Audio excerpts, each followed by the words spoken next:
Tonight, the race for the White House hits the debate stage. Donald Trump was fired by 81 million people. She doesn't have a plan. She copied Biden's plan. From inflation to immigration to abortion, we'll bring you the biggest moments from Philadelphia. And commemorations, a day that forever changed the nation and the world. CBN News takes time to remember September 11th. All this and more tonight on Faith Nation.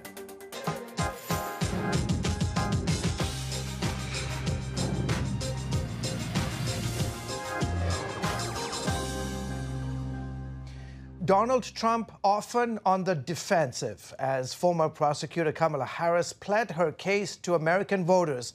Good evening, everyone, and thanks so much for joining us this September 11th anniversary from CBN's headquarters in Virginia Beach, Virginia. I'm George Thomas. Well, from the start of the debate, the vice president applied unrelenting pressure. The former president, in turn, angrily criticized Harris for flip-flopping on the issues. CBN chief political analyst David Brody has the story from Philadelphia. Kamala Harris. Right from the get-go, Kamala Harris came out aggressive, intent on getting under Donald Trump's skin, and she didn't let up. People start leaving his rallies early. Donald Trump was fired by 81 million people. So let's be clear about that. And clearly he is having a very difficult time processing that. I have talked with military leaders, some of whom worked with you, and they say you're a disgrace. It seemed to work as Trump appeared angry and frustrated for much of the debate. While he talked a lot about his signature issue of immigration, he also veered off course, talking about a recent unverified story of Haitian immigrants in Ohio repeatedly eating dogs and other pets. In Springfield, they're eating the dogs, the people that came in. They're eating the cats. They're eating the pets of the people that live there. And this is what's happening in our country. ABC News did reach out to the city manager there. He told us there have been no credible reports of specific claims of pets being harmed, injured, or abused by individuals. Well, I've seen people on television.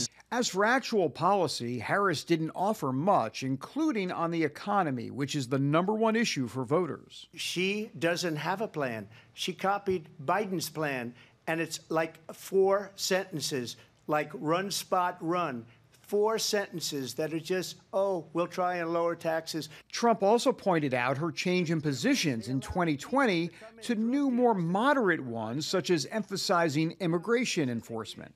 Everything that she believed 3 years ago and 4 years ago is out the window. She's going to my philosophy now. In fact, I was going to send her a MAGA hat. Harris, though, pushed back, especially when Trump tried to define her position on Israel.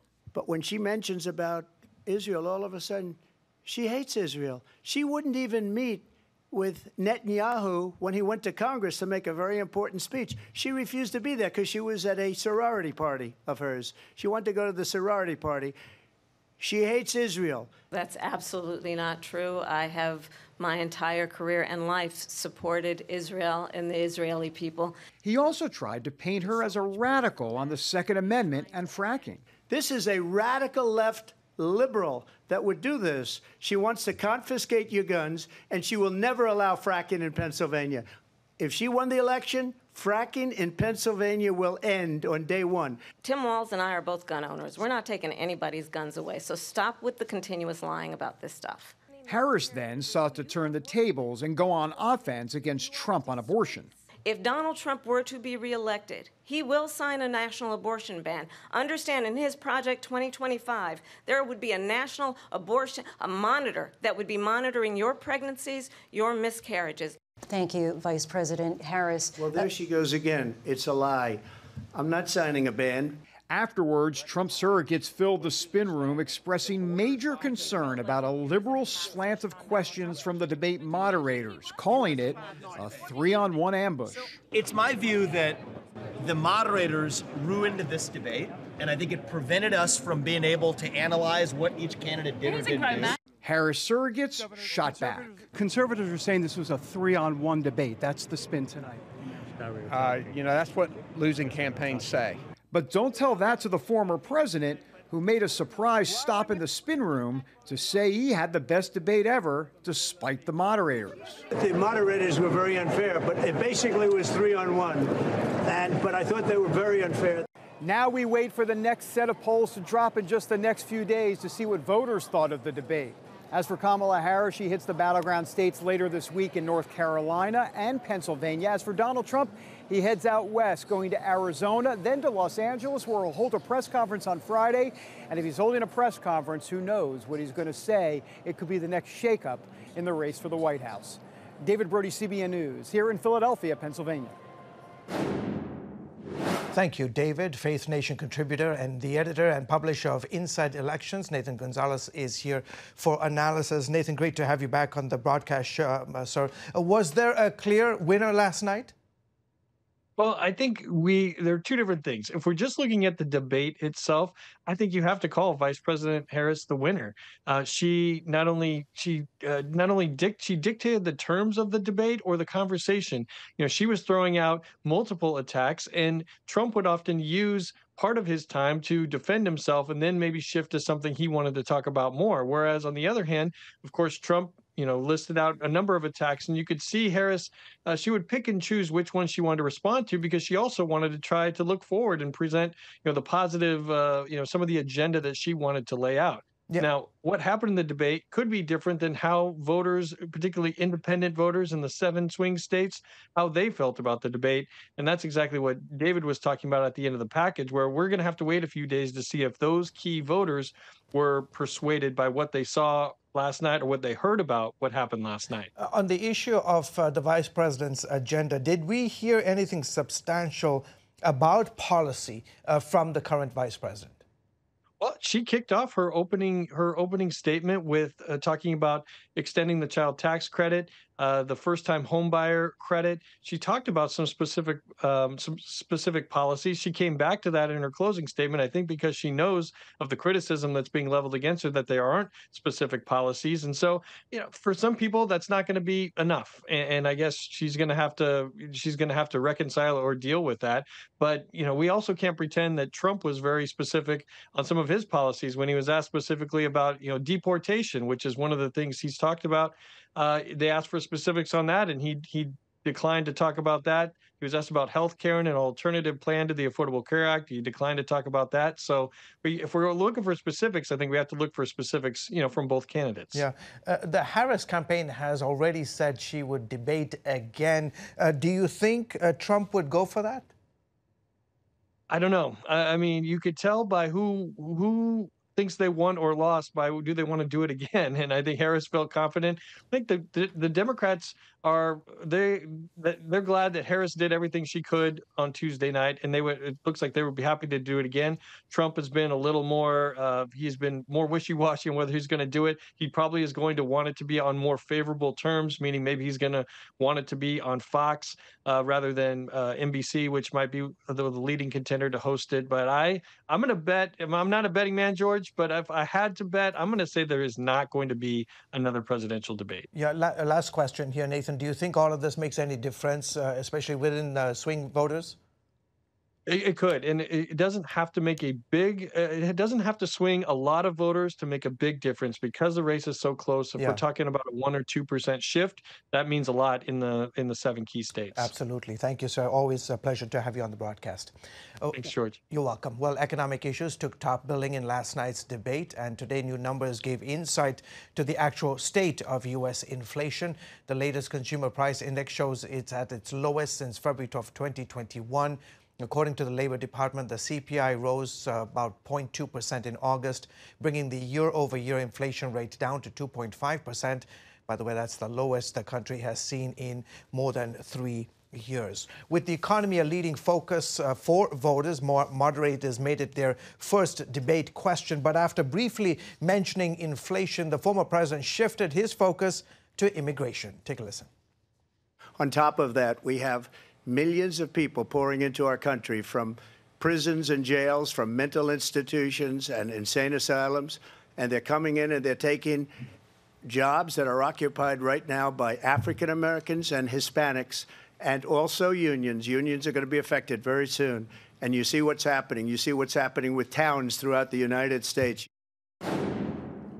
And here for more on how immigration played into last night's debate is senior policy analyst from the Immigration Policy Institute, Ariel Ruiz Soto. Ariel, great to have you on the show. Looking at the data with less than 2 months to go until the election, how secure is the border right now? Well, so that's one of the key pieces that I think was missing from the debate, an opportunity for both candidates to talk about policy and the reality that's happening in immigration today. The key numbers that we've seen over the last several months show that, in fact, the number of people arriving at the U.S.-Mexico border illegally has decreased every month since February, and now is one of the lowest points that we've seen, at least dating back to about May or so in 2020, when the numbers were actually lower as well. So right now, we are having an administration in the Biden administration that has reduced the numbers of people arriving at the border, but not just because of U.S. policy, also because of Mexico cooperation. And neither candidates really addressed the issue about how to implement policy that's sustainable in a way to try to create a longer lasting effect on how people come to the U.S.-Mexico border regularly or illegally. Yeah, we knew the border would be a big issue for President Trump, and he would obviously try to jump on it, and he did. Do you think he made an effective argument that Kamala Harris and the Biden administration have failed on immigration? Look, it really was a missed opportunity, again, on both sides, that neither of them really focused on policy issues, whether there were attacks about what one would be or not. Former President Trump suggesting that Kamala Harris' policies would be the same as President Biden's, I think really overstated some of the more particular nuances that many people would have liked to talk about. On the Trump side, I think many viewers would have wanted to know how, if it would be possible for the Trump administration in the future to potentially deport the number of millions of migrants that they claim. And on the Harris administration, what actually, for example, Vice President Harris would do to pass the bill that she suggested, the border bill, bipartisan border bill that was presented earlier this year. There was really not clear in both of them. And I think that was what was really missing from what we could learn as viewers and researchers in policy, what could actually lead to making continued or different change. Yeah. During her campaign, Harris has promised to sign a tougher border bill into law that would close these loopholes in the asylum process and give a sitting president greater authority to shut down the border crossings. Do you feel she's being clear on exactly how this will execute the plan? 30 seconds, sir. Well, so clearly the border bill has been one of the biggest points that Kamala Harris has pointed to about her new or potential changes she would do, but there hasn't been specifics into how she would get that passed in Congress. As a reminder, that bill did not pass because of both some Republican, but also some Democratic lack of support. And I think that would be the biggest issue. The bill within itself would be helpful in that it would provide more money for people, for the agencies at the border to be able to process people faster, and also reduce the times that people are waiting. Okay. We'll see if that actually can be implemented. Yeah. Okay, sir. We'll have to leave it there. Ariel, thank you so much for joining us on the broadcast. Folks, Thank you. Next, you're welcome. Up next, calls for a ceasefire came from the debate stage, but is hope further fading? The latest from the Middle East, 2 minutes away. Welcome back. More than 2.5 years into Russia's invasion, the U.S. is pledging $700 million in new aid for Ukraine. The announcement came today as Secretary of State Anthony Blinken and his UK counterpart visited the war-worn country. The rare joint visit of the two diplomats comes at a time Kyiv is calling on the U.S. for permission to use long-range U.S. missile systems to strike into Russia. A request repeatedly denied by the Defense Department, especially just this past week. Meanwhile, the Israeli military says it's targeting militant groups in the West Bank. IDF raids took place today in 2 cities. The military says they're necessary to quell an uptick in attacks against Israelis. President Isaac Herzog, speaking earlier, called on the world to stand beside the Jewish state. Israel is in battle, is fighting. And we, the international community and the free world, we should all stand up together fiercely against terror of all kinds. Meanwhile, in Gaza, reports of an IDF airstrike on a United Nations school housing refugee families. Israel says it was targeting Hamas terrorists, launching attacks out of that building. Coming up, never forget. America remembers the events of September 11th. Next on Faith Nation. Across the nation today, ceremonies of remembrance for the lives lost on September 11th, 23 years ago. No matter how many years pass, for people who lived through it, the memories of 9/11 are etched in their minds. Here are some reflections from my colleagues at CBN News, especially from the News Bureau in D.C. That there's any kind of an effort up there yet. Now remember, oh my God.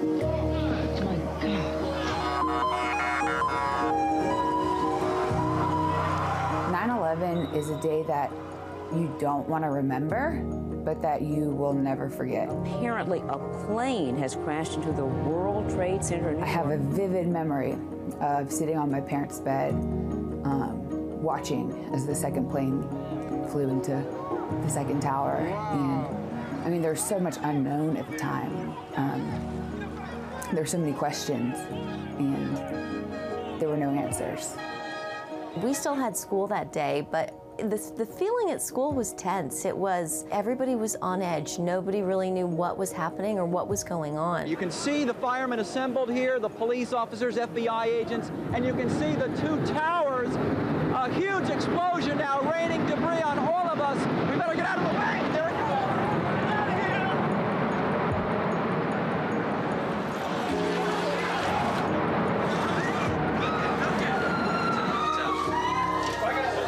Both trade towers, where thousands of people work on this day, Tuesday, have now been attacked and destroyed. In newsrooms, they're always hustling and bustling, and there's always structure to the day. We have a morning editorial meeting where we assign stories, and we know what our lead story is going to be, and we know what people are doing. And that day, we spent hours in front of our TV monitors, just watching as the rest of the world was watching. And the same image was on all of the television screens, even on the Weather Channel and ESPN. And you know, at that point, it really wasn't clear what was happening. You could just sense in the newsroom air that it was something that was huge. I think it's the quietest I've ever heard a newsroom. Everybody goes straight. This ambulance is about 100 feet ahead. This is the World Trade Center on the floor. God bless America.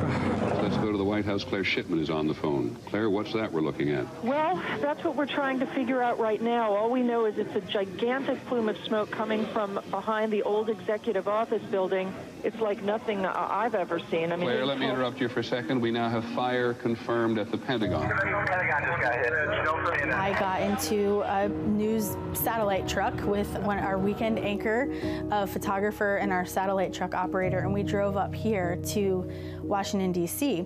And we parked our satellite truck, I remember, down the street from the Pentagon so we could have the smoldering background. It was really surreal going from seeing the images on television to being in the presence of where it happened. And I'll never forget just the smell that was in the air of, it's that burning fire, ash, like things have been burned smell. That really sticks out to me. Actually, I worked at the IBM in Bethesda, Maryland. You know, they kind of dismissed us from work a couple of hours early. And I remember as I got on 270, I tried to call the daycare, and all the circuits were busy. Like, no calls were going through. And in that moment, you know, I guess for one of the first times, I felt helpless. Today, our fellow citizens, our way of life, our very freedom came under attack in a series of deliberate and deadly terrorist acts. I was at my church in Moldova, which is an Eastern European country. We had a Tuesday night prayer service, and all of a sudden, somebody walked up to the pastor and gave him a little note. He, you know, unfolded the note, and he just said, "We all need to stop, and we have to pray." We just got word that the United States was attacked. At the time, I just wanted family close, my loved ones close, and my son was there with me, so I was hugging him tighter and squeezing him tighter. My friend and I just stopped and prayed. God bless America, my home sweet home. One thing that happens here in this place is when American suffers, and when people perpetrate acts against this country, we as a Congress and as a government stand united, and we stand together. I do remember coming out of 9/11 was this great sense of unity. You know, Americans really came together. I can hear you, the rest of the world hears you, and the people who knocked these buildings down will hear all of us soon. We covered events that, like interfaith events, for example, that were happening in the community, people that you wouldn't normally see together, gathering around with candlelight, having moments of silence, moments of prayer. Even though I couldn't understand what was happening and there were questions and there, of course, was fear and anxiety, there was still a sense of peace. I know churches had vigils and prayers, and I believe that in many respects is what helped the country to rally and to move on. And I pray they will be comforted by a power greater than any of us, spoken through the ages in Psalm 23. Even though I walk through the valley of the shadow of death, I fear no evil, for you are with me. None of us will ever forget this day, yet we go forward to defend freedom and all that is good and just in our world. Thank you. Good night, and God bless America.